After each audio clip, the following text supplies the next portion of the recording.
이 시간 여러분들 환영하고 축복합니다. 우리 옆에 분하고 밝은 표정으로 인사 나누실 때 하나님의 관심은 생명입니다. 인사 나눕시다. 시작. 하나님의 관심은 생명입니다. 하나님의 관심은 생명입니다. 여러분들 명절 잘 지냈어요? 여러분 탕자라는 말 아시죠? 탕자라는 게 뭘까요? 탱자가 아니고 탕자입니다. 탕자가 뭘까요? 탕자라는 말은 부모님 말씀 안 듣고 자기 멋대로 행동하는 자녀를 말합니다. 그런데 오늘 우리가 읽은 본문은 그 유명한 이 탕자의 비유 말씀입니다. 어떤 아버지에게 아들이 2명이 있었어요. 그런데 어느 날 장남이 아닌 이 차남이, 이 둘째 아들이 아버지에게 내가 받아야 할 유산이 있는데 좀 미리 주십시오 아버지. 그리고 그 유산을 요청을 해서 이 둘째 아들이 받아야 할 몫을 이제 받았습니다. 그래서 둘째 아들이 그 유산을 내 몫을 받아들이고 그 재산을 가지고 그냥 떠나버렸어요. 먼 나라로 휙 가버렸어요. 근데 거기서 잘 살고 뭐 사업을 하든 뭘 하든 뭐 잘 하면 좋은데 그냥 가서 무슨 뭐 복권 당첨돼 가지고 뭐 유흥비로 쓰고 뭐 방탕한 삶을 살듯이 그렇게 꼭 이 둘째 아들이 그렇게 살았던 거예요. 방탕한 삶을 살면서 그의 재산을 다 탕진을 하고 맙니다. 그런데 설상가성으로 그 떠났던 그 나라에 흉년이 들어버렸어요. 그래서 이 둘째 아들은 할 수 없이 그 나라의 어느 집에 이제 종살이를 하게 됩니다. 그러니까 이 노예로 들어가는 거예요. 그런데 거기서 특별히 돼지를 치는 일을 했는데 이 먹을 것이 없는 것입니다. 이 돼지가 먹는 음식이라도 먹으려고 했는데 그것조차도 먹을 수가 없었어요. 얼마나 불쌍한지. 정말 가련하고 불쌍한 처지가 되어버리고 말았습니다. 그러니까 보니까는 집에 가고 싶겠어요? 안 가고 싶겠어요? 집에 가고 싶죠. 부모님 생각도 나고 또 부모님 밑에서 뭐 따끈한 밥도 먹던 생각도 나고 너무나 그런 생각들이 많이 가지고 있었습니다. 그런데 내가 지금 돌아가면 아버지가 나를 받아줄 것인가, 막 이런 복잡한 생각이 들었던 것 같아요. 그래서 내가 정말 집으로 돌아간다면 정말 아버지가 나를 받아줬으면 좋았을 텐데 그런 마음으로 아버지께로 돌아가기로 결심을 합니다. 그런데 아버지는 이놈의 새끼, 이놈의 아들 들어오기만 해봐라. 내가 이놈을 좀 회초리를 좀 때려야 되겠다. 그렇게 기다리지를 않으시고 항상 아들이 돌아오기만을 기다리셨습니다. 드디어 아들은 아버지께로 돌아옵니다. 그리고 아버지는 그 아들을 반갑게 안아줍니다. 그리고 이런 모습을 보면서 우리는 이 둘째 아들은 정말 이건 나쁜 놈이다. 이거는 완전히 이건 불효자식이다. 탕자다. 이렇게 우리들은 늘 생각을 하고 우리가 성경 말씀을 읽을 때도 그런 모습으로 이 둘째 아들을 좀 시각이 안 좋은 시각으로 그렇게 바라보고 있습니다. 유산을 아버지한테 미리 다 받아가지고 나갔으면 그만이지, 유산을 나쁜 짓 하는데 다 써버리고 이제 먹을 것이 없다고 돈 다 탕진했다고 이제서야 아버지께로 돌아와? 너무나 뻔뻔하다. 우리는 이렇게 흥분할 수가 있습니다. 둘째 아들은 탕자요, 나쁜 아들이 맞습니다. 그러면 첫째 아들은 어떻습니까? 첫째 아들은 착한 아들인가요? 탕자가 아닌가요? 첫째 아들 형은 집을 나가지 않았습니다. 오랫동안 아버지 그 부모님 밑에서 집안일을 돌보며 그저 그렇게 평범하게 살았어요. 언뜻 보기에는 문제가 없어 보입니다. 그런데 이 첫째 아들의 그 마음속을 잘 들여다보면 또 다른 하나의 탕자라는 것을 우리는 발견할 수가 있어요. 둘째 아들은 집 나간 탕자라면은 이 첫째 아들은 집안의 탕자였던 겁니다. 집을 나갔다가 돌아온 동생보다 조금 더 나을 것이 없는 모습을 우리는 성경 본문을 통해서 알아볼 수가 있습니다. 이 아버지는 둘째 아들을 위해서 너무나 기뻐가지고 어떻게 합니까? 환영잔치를 열었습니다. 그때 환영잔치를 열었을 때 멀리 있던 농장에 나갔던 큰 아들이 돌아오는 거예요. 돌아오다가 집을 돌아오는데 오면 올수록 이상하게 막 풍악 소리가 나고 무슨 잔치 소리가 나고 아주 요란한 소리가 나는 것을 들었어요. 그래서 같이 있던 종에게 이런 말을 묻습니다. 이 어인 용고냐? 이렇게 물으니까 종이 말하기를 당신의 동생이 건강한 몸으로 귀향을 했기 때문에 당신 아버지께서 지금 살찐 소를 잡고 온 동네 사람들을 초청해서 지금 축하연을 지금 베풀고 있습니다. 이렇게 대답을 하니까 이 아들의 이 반응이 어떻게 나오냐면은 28절에 나옵니다. 28절에 보니까 그가 노하여 들어가고자 하지 아니하거늘 그랬어요. 동생 왔네 하고 빨리 가야 될 거 아닙니까? 근데 가지 않고 어떻게 해요? 열받아가지고 들어가고자 하지 않았다 그랬습니다. 자, 노하여 집에 들어가기를 거절하는 것이 이 맏아들의 반응이에요. 둘째 아들이 들어오니까 큰아들이 이제는 집을 나가버린 거예요.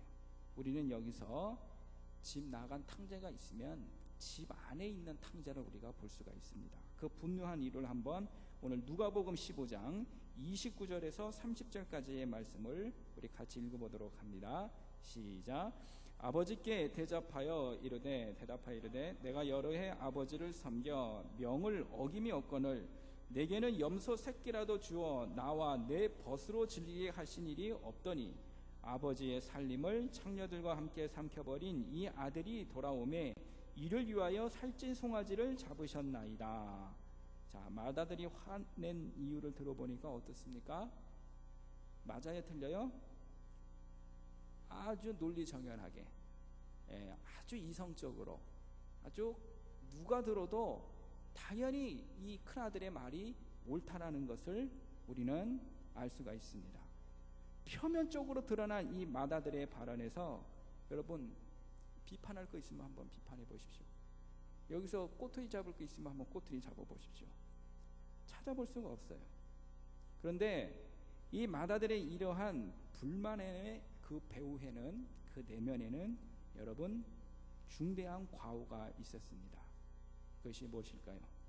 우리는 오늘 본문을 통해서 그것이 무엇인지를 한번 살펴보고 왜 큰아들이 집안의 탕자라고 말할 수밖에 없는 이유를 발견을 할 수가 있습니다. 먼저 큰아들은 첫 번째로 아버지의 마음을 이해를 하지를 못했습니다.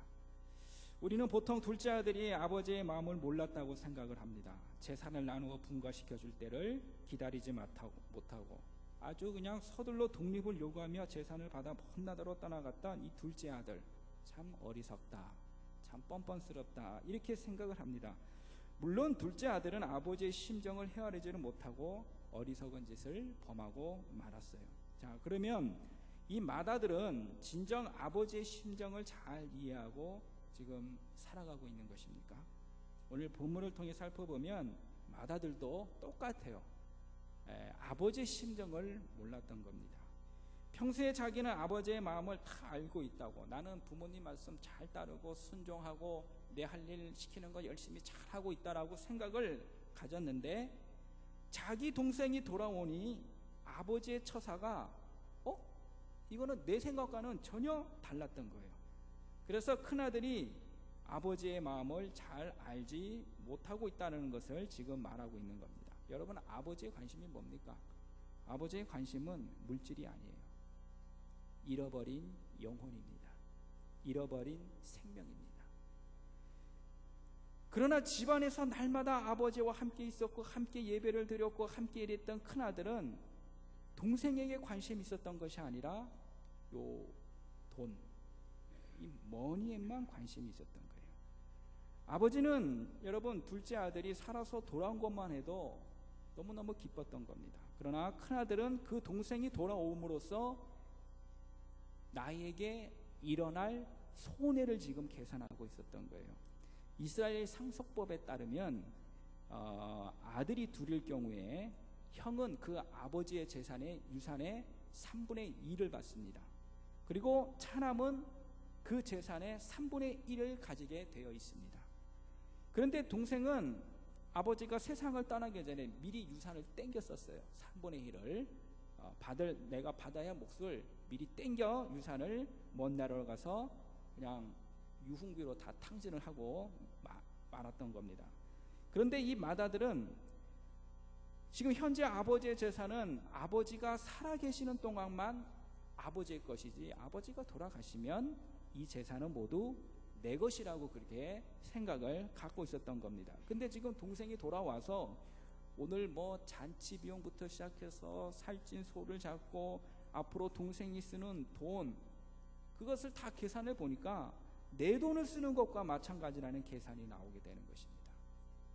머리가 이렇게 돌아가니까 여러분, 동생이 돌아온 것이 못마땅할 수밖에 없었던 거예요.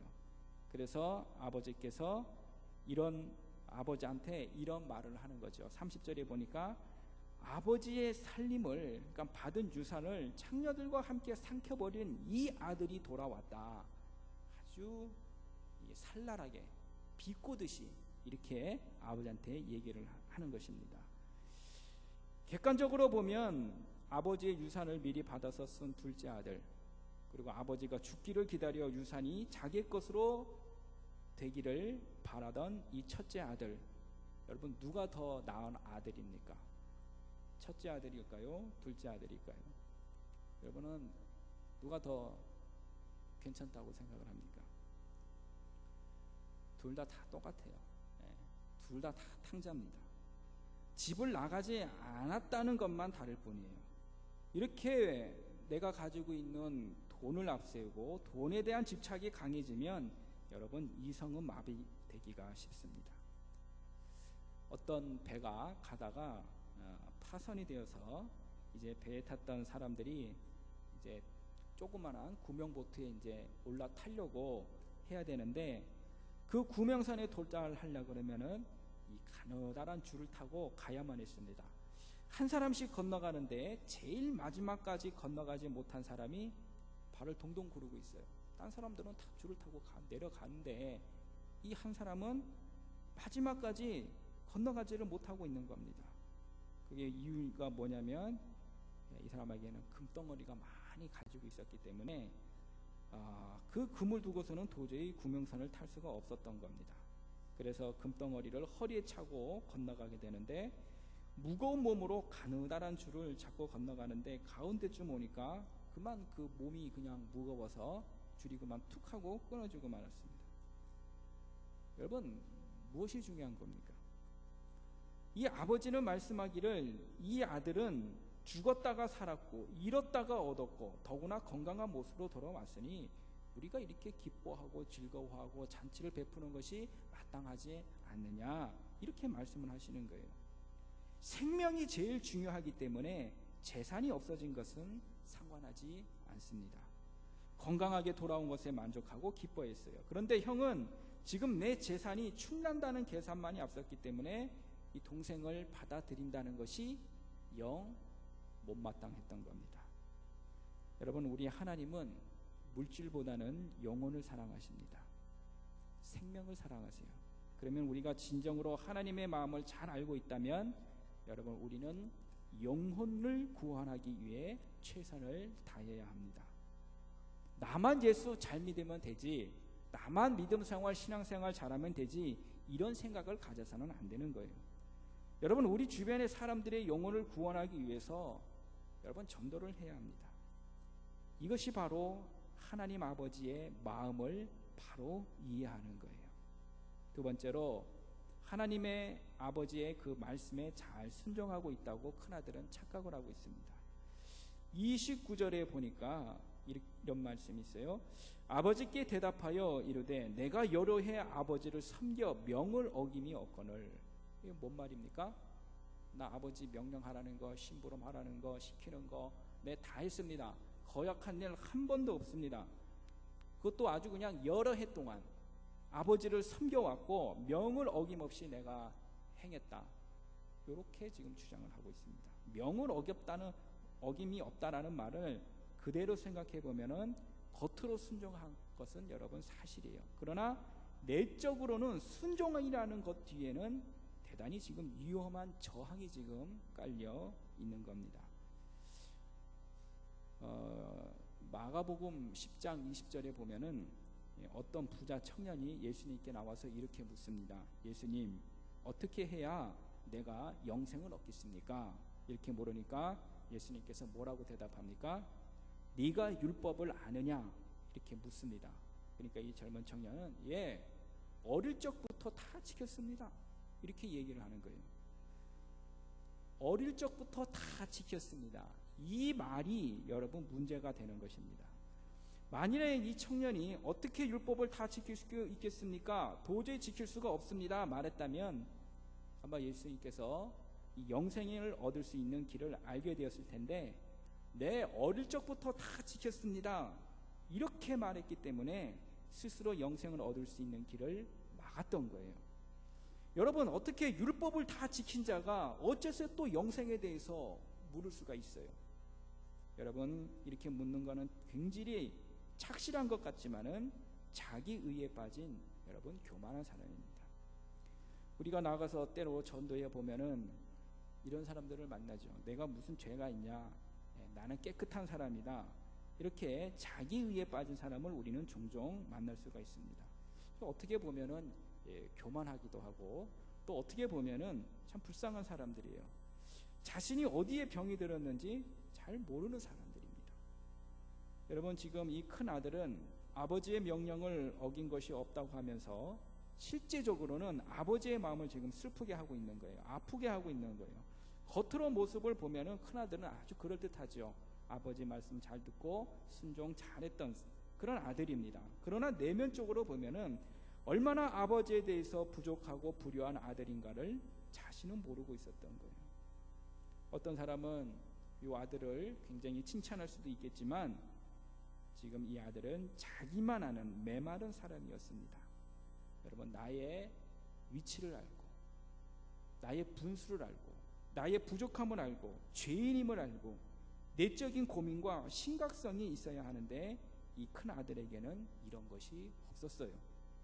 내가 이 정도면 괜찮겠지, 내가 이 정도면 잘하겠지, 내가 지금 이 정도면 신앙생활 어느 정도 하고 있는 거지, 지금 이런 매너리즘에 빠져 있던 것입니다. 세 번째로 아버지께 지금 굉장히 불평을 토로를 하고 있는 겁니다. 무슨 불평이에요? 그러면 나한테 해준 것이 뭡니까? 아버지가 나한테 즐겁게 해준 것도 없고, 뭐 나한테 염소 새끼 한 마리도 나를 위해서 잡은 적이 없지 않습니까? 지금 이렇게 불평을 하고 있는 겁니다. 근데 여러분, 부모가 꼭 아들을 위해서 염소 새끼를 잡고 파티를 열어줘야만 그 아들이 부모의 사랑을 받는 겁니까? 그렇지는 않죠. 나는 수고 많이 했고 나는 의롭게 살았는데 받은 것이 없다는 불만은 여러분 굉장히 무서운 것입니다. 우리는 내게 있는 것이 모든 것이 하나님으로부터 받지 않는 것이 하나도 없다는 것을 알아야 되는 거예요. 그래서 우리는 하나님께 늘 감사를 해야 합니다. 저 사람은 신앙생활 별로 안 하고 기도생활 별로 안 하고 잘 하지도 못하는데, 근데 저 사람 살아가는 거 보니까 별 어려움이 없는 것 같고, 나는 신앙생활 좀 잘하려고 노력하고 하는데 나는 왜 이렇게 어려움이 있는가? 여러분, 내가 이런 생각에 사로잡히게 되면 불평이 나오게 되는 거예요. 다른 사람에 대해서 미워하고 시기하고 질투하는 마음이 올라오게 되는 것입니다. 그 사람은 좀 잘 안 되었으면 좋겠다, 은근히 이런 생각이 올라올 수 있습니다. 그건 무서운 거죠. 이것이 바로 첫째 아들의 마음의 상태였습니다. 지금 나에게 주신 하나님의 은혜를 생각해 보면 지금 자신의 위치에서 감사하지 않을 수가 없는 거예요. 내가 받은 것이 얼마나 많고 크다라는 것을 알 수가 있는 것입니다. 어느 한 농부가 한 여름 동안에 이제 수고하고 가을에 오니까 이제 추수를 한 다음에 이런 생각을 갖게 되었습니다. 내가 한 것은 무엇이고 그러면 하나님이 한 것은 무엇인가? 한번 이렇게 한번 이분법적으로 생각을 하게 되었어요. 근데 가만히 보니까 하나님께서 한 것이 무엇인가? 가만히 생각해 보니까 그저 햇빛이나 주시고 그저 비나 주셨을 뿐이지 나머지는 다 내가 한 것이 아닌가, 이런 마음이 들었던 거예요. 그런데 계속 생각을 하다가 보니까 좀 더 깊이 생각을 해보니까 아하, 하나님은 바람도 불게 하셨고 내가 농사를 잘 할 수 있는 건강도 주셨고 또 부지런함, 성실함도 주셨고 농사짓는 지혜도 주셨고 자꾸만 이런 생각이 나타났습니다. 그래서 결론은 내가 한 것은 하나도 없고 스스로 인정을 했다는 이야기입니다. 여러분, 내가 받은 은혜는 잘 보이지 않고 심지어는 아무것도 받지 않는 것처럼 생각하게 된다면 그럼 그것은 엄청난 문제가 생기는 거예요. 큰아들은 아무것도 받지 않았다고 했지만 아버지는 뭐라고 얘기합니까? 내 것은 다 누구 것이라고? 내 것이다. 다 내 것이다. 그런데 무엇을 못 받아다니고 하느냐며 안타까워하십니다. 여러분,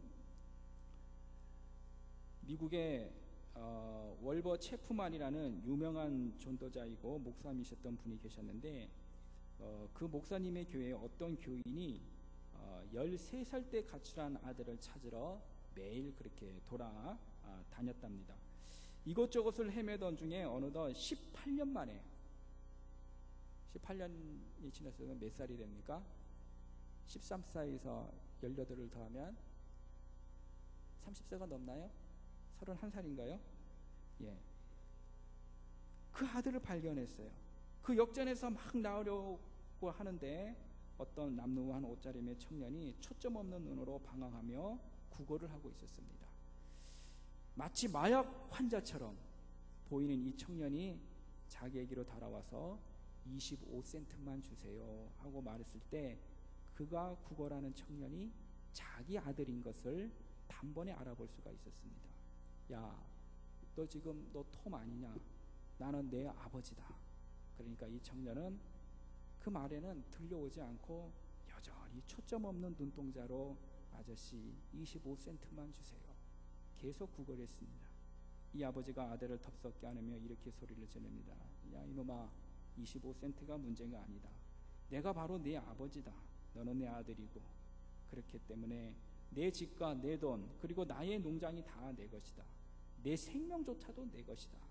나의 가진 모든 것이 내 것이다. 나의 전부다. 가자, 집으로 가자. 그리고 나와 같이 함께 살자. 여러분, 그런 거예요. 우리 모든 것을 우리를 위해서 다 주시는 분이 우리의 아버지가 되시는 하나님이십니다. 로마서 8장 32절을 우리 함께 읽도록 합니다. 로마서 8장 32절 시작. 자기 아들을 아끼지 아니하시고 우리 모든 사람을 위하여 내주시니가 어찌 그 아들과 함께 모든 것을 우리에게 주시지 아니하겠느냐. 하나님은 여러분들에게 다 주십니다. 여러분들은 하나님의 자녀예요. 여러분들이 지혜를 구하면 지혜를 주시고 물질을 구하면 물질을 주시고 여러분 내 마음에 사랑이 없고 평화가 없으면 달라면 하나님께서는 다 허락해 주시는 하나님이십니다. 네 번째로 이 큰아들은 자기의 사명을 몰랐어요. 동생이 지금 완전 타락해가지고 멸망의 길로 가고 있다면 여러분 동생을 구원해야 할 사람은 누구보다도 그 형 아니겠습니까? 그렇다면 동생을 찾아 나서야 하고 또 돌아오게끔 해서 구원을 얻게 해야 할 것입니다. 그러나 이 큰아들은 지금 자기의 책임을 모르고 있었던 거예요. 아버지를 사랑하는 사람이라면 가정을 책임질 줄 아는 큰아들이라면 이것이 아버지의 책임이고 또 자신의 책임이라는 여러분 그러한 자각이 있어야 했습니다. 또 동생이 돌아왔을 때 환영하는 것도 아버지 혼자 일이 아니에요. 큰아들로서 당연히 동생을 환영을 해야 할 책임이 있는 것입니다. 그런데 큰아들이 자기 동생을 어떻게 불렀는지 아십니까? 우리 아까 30절의 내용을 읽어봤는데 아버지의 살림을 창기와 함께 먹어버린 이 아들이 아주 멸시를 합니다. 여기서 이 아들이다라는 말을 원문에 보면은 이 당신의 아들입니다 라고 얘기를 합니다. 한 번도 지금 맏아들의 입에서는 그의 동생을 자기 동생이라고 인정하고 고백하는 단어가 없어요. 그냥 허랑방탕하게 살아온 당신의 아들이지 않습니까? 이렇게 얘기를 하는 거예요. 그런데 자기는 어떻게 얘기합니까? 29절에 보니까는 친구들 말해서 내 벗이라고 하면서 동생에게는 너는 내 동생이 아니다 라는 말을 하고 있는 것입니다.